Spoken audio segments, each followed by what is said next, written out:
Nightline begins now with me, Zahir, Kelvin and Abdullah. News making the headlines. Bukit Aman shuts down international drug syndicate with seizures topping 1.5 billion ringgit. Also, main suspect remanded as police find new leads in Negeri Sembilan murder probe.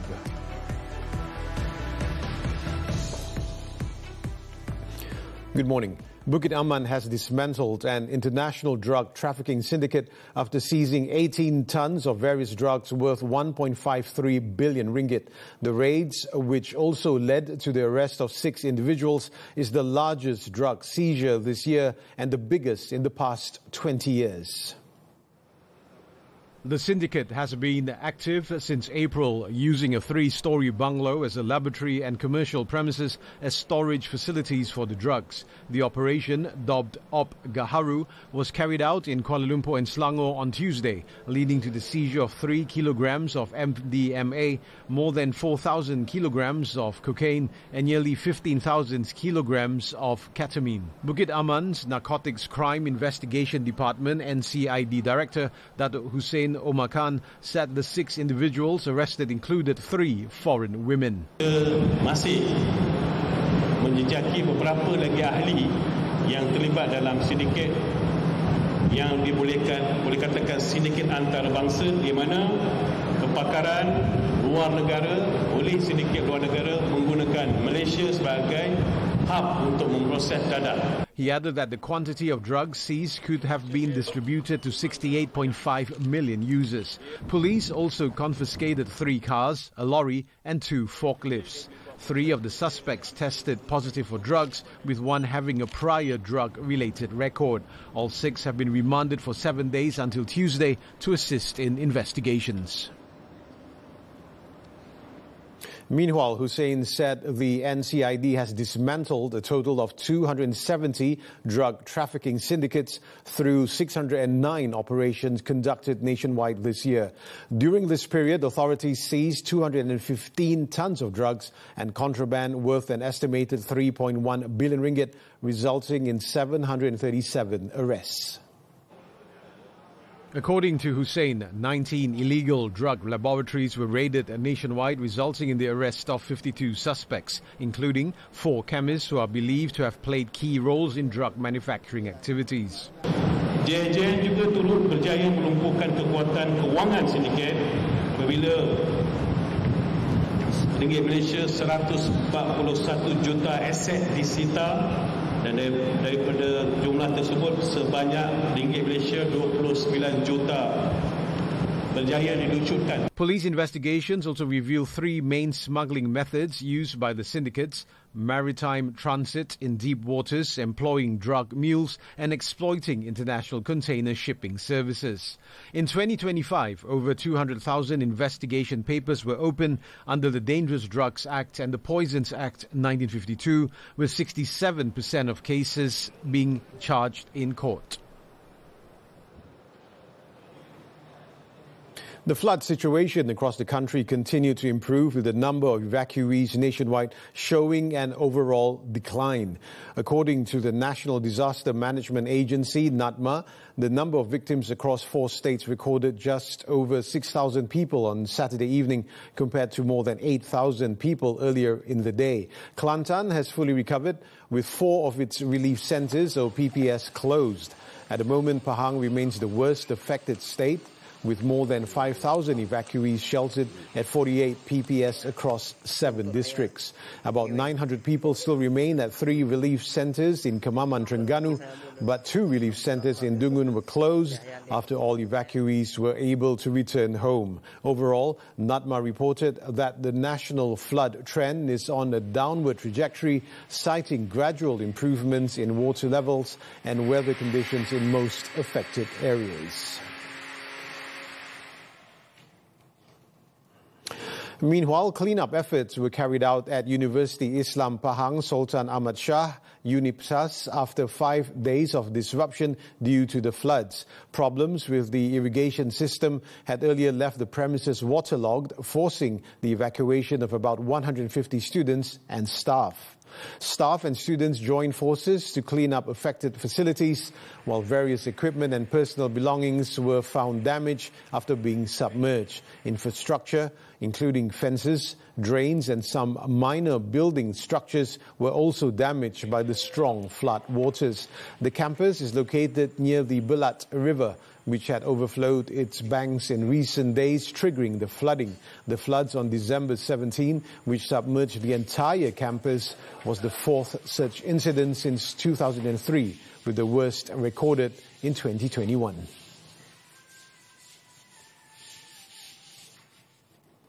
Six of the 7 Malaysians identified as being stranded following the devastating floods in Sumatra have safely returned home, while one person remains missing.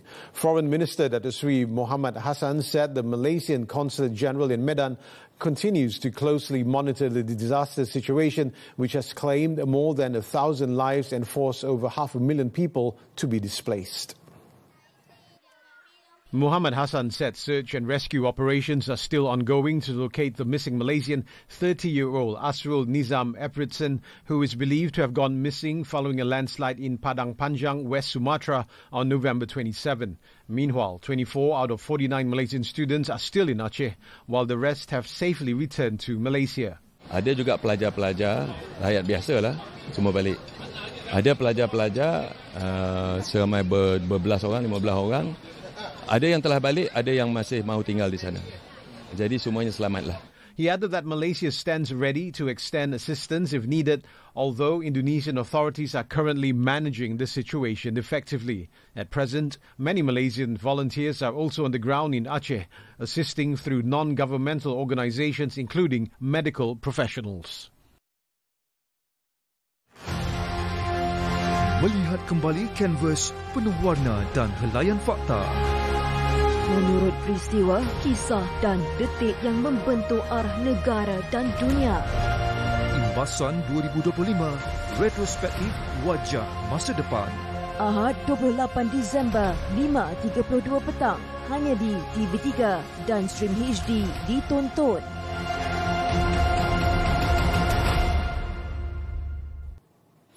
Now, the government will continue to focus on restructuring the national economy to ensure it remains competitive and capable of facing challenges amid global uncertainties. Investment, Trade and Industry Minister Datuk Seri Johari Abdullah said Malaysia must never deviate from this goal.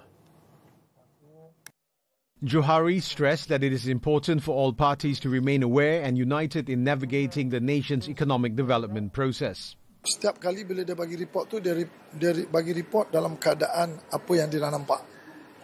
Tapi future kita kena strukturkan. Kita yang patut pastikan bahawa dalam apa saja action yang kita buat ini, kita tidak boleh off track. Kekuatan kita ialah bergantung kepada macam mana kita memfokuskan pergerakan ekonomi kita ini supaya kita boleh berdepan dengan apa saja cabaran ke hadapan. He said this to TV3 after officiating the Madani Circumcision Program 2.0 in Kuala Lumpur on Saturday. Johari added that political stability is a crucial factor in ensuring sustained economic growth and that its benefits reach the people. According to the International Monetary Fund, IMF, Malaysia has demonstrated notable economic resilience despite facing global trade tensions and policy uncertainties. This performance also reflects the country's strong economic policies supported by prudent macroeconomic and financial management. Fully imported electric vehicles that were already in Malaysia by December 28 will continue to enjoy import duty and excise tax exemptions despite the incentive ending on January 1st next year. According to the Malaysian Automotive Association, delivery timelines do not affect tax eligibility as long as the vehicles had entered the country and were declared to customs before the cut-off date. Delivery date tidak kena mengena mengenai pengecualian cukai ini. Yang pentingnya stok yang terima atau yang masuk ke dalam negara harus dimasuk tahun ini sebelum 28 Disember dan diberi declaration lah kepada custom.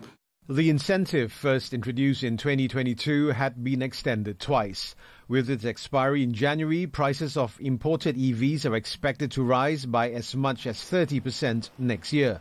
The MAA added that the impending end of the incentive led to a surge in EV sales in November and December as buyers rushed to secure tax-free units. The association is projecting total industry volume, or TIV, to exceed 800,000 units this year, supported by more aggressive promotions, particularly in the fourth quarter. We are also hearing a lot of players from other brands who are also now looking and interested to also produce these BEVs locally. So this will actually, giving time, basically there will be also the advancement of the technology in the market. Meanwhile, government revenue is expected to increase by 2.3% to 12.8 billion ringgit next year, following the end of tax exemptions for fully imported EVs. 14 essential items have been placed under the festive season maximum price scheme, which will be enforced for 5 days from December 23rd to December 27. Among the items covered are imported bone mutton, tomatoes, red chilies, large red onions and chicken wings. The scheme is enforced under the Price Control and Anti-Profiteering Act, aimed at preventing unreasonable price hikes during the festive period. In addition, green bell peppers as well as imported potatoes and round cabbage from China are also included under the price scheme. Kita khawatir pergerakan harga itu akan berlaku di pasaran. Dan yang kedua, untuk kita mengekang, contohnya sekiranya ada pihak-pihak tertentu dalam musim prime ini yang cuba untuk mengambil kesempatan. The 5-day enforcement period was determined based on current market conditions, balancing consumer interests with the need to avoid placing excessive pressure on traders through prolonged controls.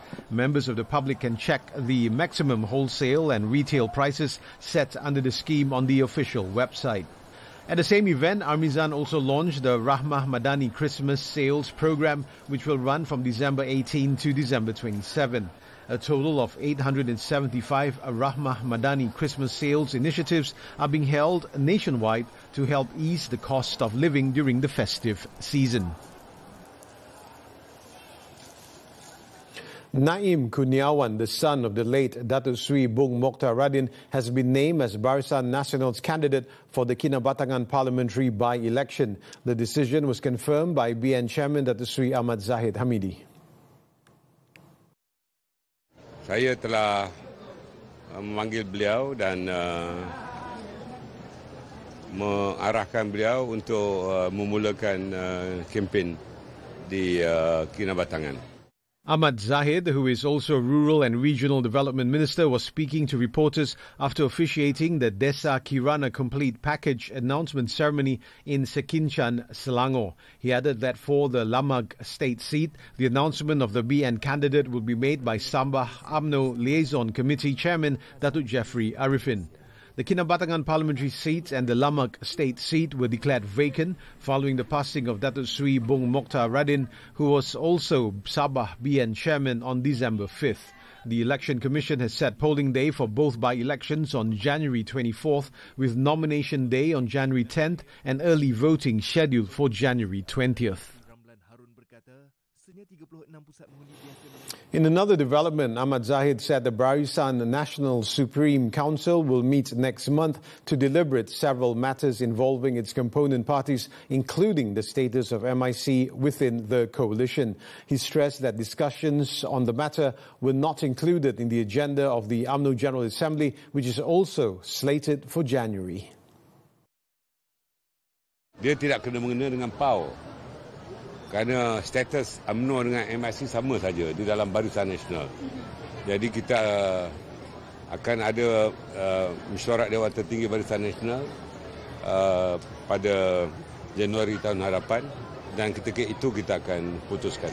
He was responding to questions on whether UMNO could table an emergency motion at the UMNO General Assembly, which is scheduled to take place from January 14 to 17. It was previously reported that MIC delegates had resolved at their annual general meeting last month to defer a decision on whether the party should leave or remain in BN. However, MIC President Tan Sri S.A. Vigneswaran later said all three motions tabled at the Assembly, including the one on exiting BN, had been accepted and submitted to the party's Central Working Committee for consideration. Policeman injured in crash with lorry. This and more after this breather.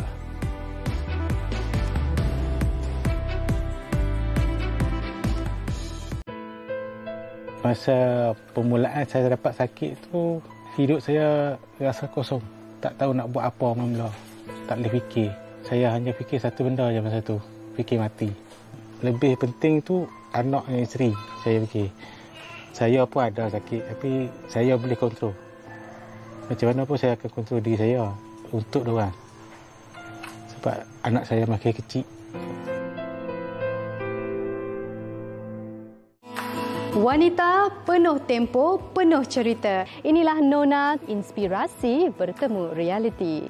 Setiap warna mempunyai keupayaan membangkitkan pelbagai mood dan emosi.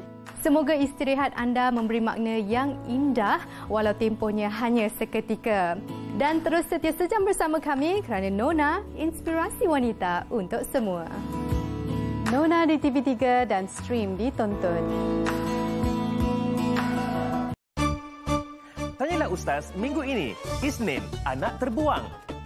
Selasa, Fadilat bersama Imam. Rabu, pengakhiran yang nyata. Khamis, hikmah dalam himmah. Jumaat, i'tiraf, tunduk seorang hamba. Sabtu, Khadijah berjiwa mulia. Ahad, kesucian hati. Tanyalah Ustaz, biar tahu jangan keliru di TV3 dan juga TV9. Stream juga melalui tonton.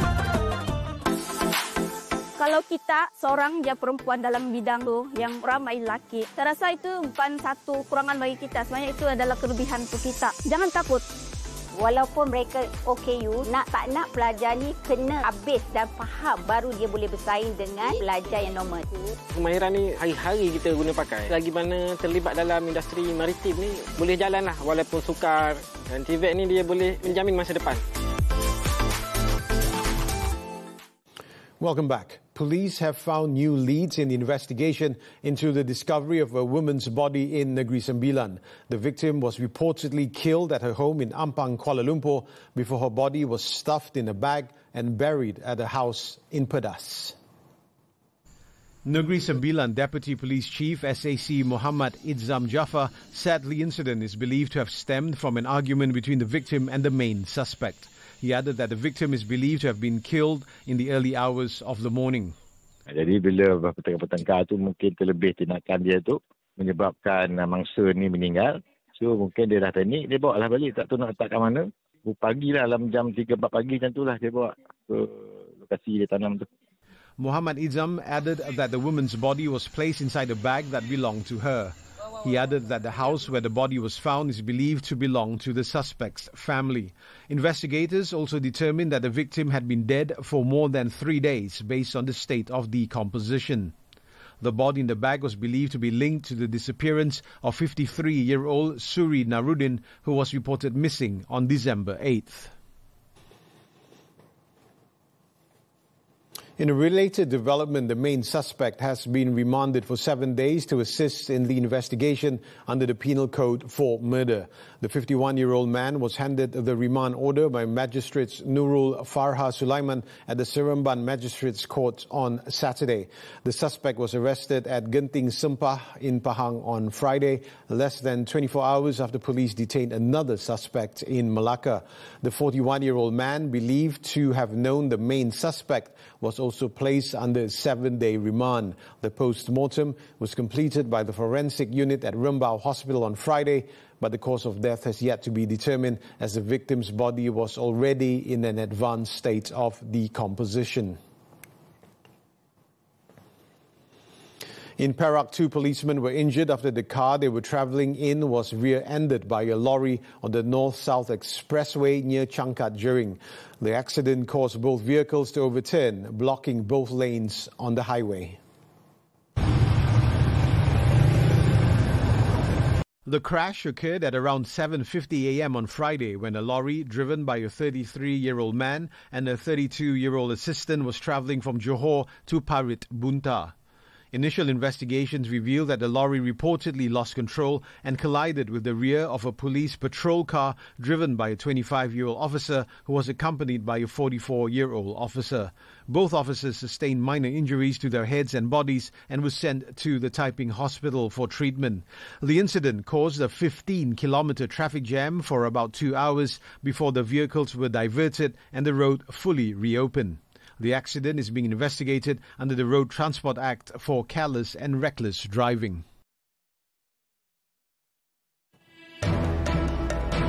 Taiwan attacker appeared to have acted alone. The details when Nightline returns.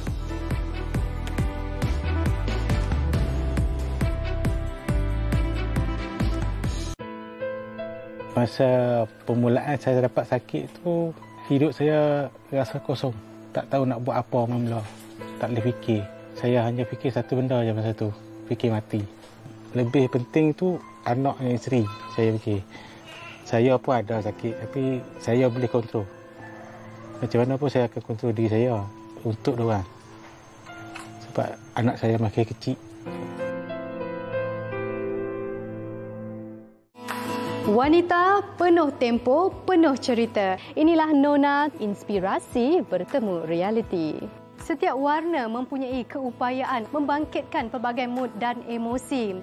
Semoga istirahat anda memberi makna yang indah walau tempohnya hanya seketika. Dan terus setia sejam bersama kami kerana Nona, inspirasi wanita untuk semua. Nona di TV3 dan stream ditonton. Tanyalah Ustaz minggu ini, Isnin, anak terbuang. Selasa, Fadilat bersama Imam. Rabu, pengakhiran yang nyata. Khamis, hikmah dalam himmah. Jumaat, i'tiraf, tunduk seorang hamba. Sabtu, Khadijah berjiwa mulia. Ahad, kesucian hati. Tanyalah Ustaz, biar tahu jangan keliru di TV3 dan juga TV9. Stream juga melalui tonton. Kalau kita seorang je perempuan dalam bidang tu yang ramai lelaki, saya rasa itu bukan satu kurangan bagi kita. Sebenarnya itu adalah kelebihan untuk kita. Jangan takut. Walaupun mereka OKU, nak tak nak pelajar ni kena habis dan faham baru dia boleh bersaing dengan pelajar yang normal. Kemahiran ni hari-hari kita guna pakai. Lagi mana terlibat dalam industri maritim ni, boleh jalan lah walaupun sukar. Dan TVET ni dia boleh menjamin masa depan. News from the foreign front. Preliminary investigations indicate that the violent attacks at Taipei Main Station and Zhongshan Station were carried out by a single suspect. Taipei police on Saturday said that after searching the suspect's residences in Taipei and Taoyuan and questioning his parents, they concluded the attacks were carried out by a lone individual acting randomly. At least 3 people were killed and 11 injured in Friday's smoke bomb and knife attacks. The suspect, with a prior criminal record, later died after jumping from a building while fleeing police. Officials called it a deliberate act, but said the motive was not immediately clear. Meanwhile, President Lai Ching-te said Taiwan will boost police presence and deploy rapid response units at public venues and crowded areas to maintain safety and social stability. At least 5 Palestinians were killed in an Israeli attack on a school sheltering displaced people in east of Gaza City. Palestinian officials reported that most of those killed in the Al-Tufah attack were children, and several of the wounded were taken to hospitals for treatment. A hospital which received the casualties said the dead included a baby. The Palestinian group Hamas condemned the attack as a brutal crime and another violation of the ceasefire agreement. With these 5 deaths, the total number of Palestinians killed by Zionist fire has risen to 400 since the ceasefire began in October.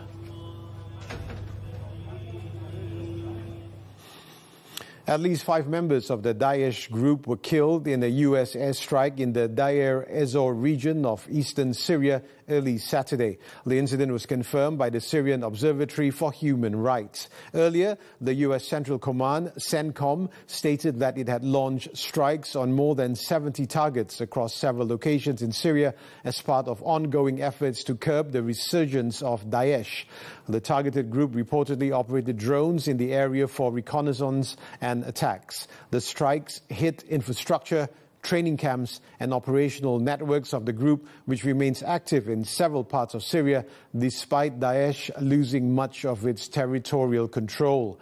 The US and its allies have reiterated their commitment to ongoing military operations to prevent Daesh from regaining the capability to threaten regional and international security. A Pakistani court on Saturday sentenced former Prime Minister Imran Khan and his wife Bushra Bibi to 17 years in prison each in a corruption case involving the underpriced purchase of luxury state gifts. They were sentenced to 10 years of rigorous imprisonment under Pakistan's penal code for criminal breach of trust and a further 7 years under anti-corruption laws, along with fines of about $57,000 each. The case concerns luxury watches given to Khan by Saudi Arabia's Crown Prince Mohammed bin Salman during official visits, which prosecutors say Khan and his wife later bought from the state at a steeply discounted price in violation of Pakistan's gift rules.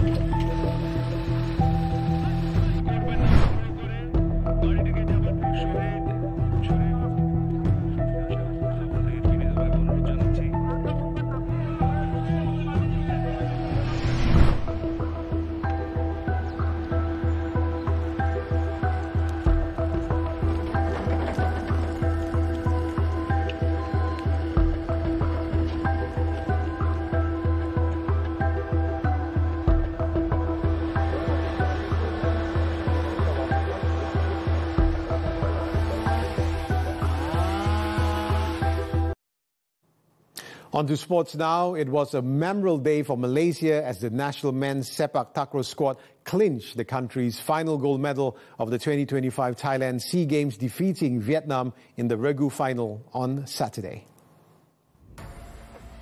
The Malaysian trio of Zahir Rosdi, Azlan Alias and Farhan Adam dominated the opening set 59. Despite the change that saw Haziq Hairul Nizam replace Zahir in the second set, Malaysia maintained their momentum to seal another 15-9 win. The victory marked Malaysia's first SEA Games Regu goal since the 2017 Kuala Lumpur edition. Overall, the national sepak takraw team wrapped up their campaign with 2 golds and 3 bronzes. The win lifted Malaysia's final medal tally to 57 gold, 57 silver and 117 bronze, finishing 4th overall, their best performance outside Kuala Lumpur.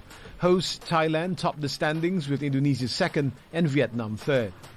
The 2027 SEA Games will be hosted by Malaysia from September 18 to 29, involving 4 main clusters: Sarawak, Pulau Pinang, Johor and Kuala Lumpur, and featuring 38 sports. Turning to badminton, the 2025 BWF World Tour Finals. Malaysia's challenge came to a crushing end in Hangzhou as heartbreak struck twice on Saturday, with both national pairs falling at the semi-final hurdle. In the women's doubles, national aces Pearly Tan and M. Tina were unable to halt Japan's Mayu Matsumoto and Yuki Fukushima, going down 21-19, 21-13 in a 61-minute encounter. Despite the defeat, it capped a successful season for the Malaysian duo, who claimed 3 World Tour titles, silver at the World Championships and gold at the Thailand SEA Games. Meanwhile, in the mixed doubles, last year's runners-up Cheng Tangji and Zhou Yiwei started strongly but were outclassed by China's Jiang Zhenbang and Wei Yaxin, losing 9-21, 21-11, 21-17. It was a repeat of the Paris World Championships final, where Tangji Yiwei overwhelmed Zhenbang Yaxin in straight sets, but the roles were reversed at the season-ending WTF. Both Malaysian pairs will take home $60,000 or 254,400 ringgit for reaching the semi-finals. Football now, the Super League. 3 more matches were played on Friday night. Brunei DPMM pulled off the biggest shock after stunning Sabah FC 3-1, while Negeri Sembilan FC were held to a 1-1 draw by KL City FC. At the Sultan Ibrahim Stadium, Johor Darul Takzim wrapped up their final fixture of 2025 in style, powering to a 4-1 win over Kelantan, the Real Warriors. JDT took the lead in the 21st minute through Jairo da Silva, who fired home Manuel Hidalgo's cross before Alberto Teto doubled the advantage just before the break. Kelantan's open approach in the second half left them exposed, allowing Oscar Arribas and Nazmi Faiz Manso to add 2 more goals. The visitors continued to push forward and were eventually rewarded when Noor Azam Aziz grabbed the consolation goal in the 73rd minute. The win keeps JDT comfortably top of the table with a perfect 36 points from 12 matches.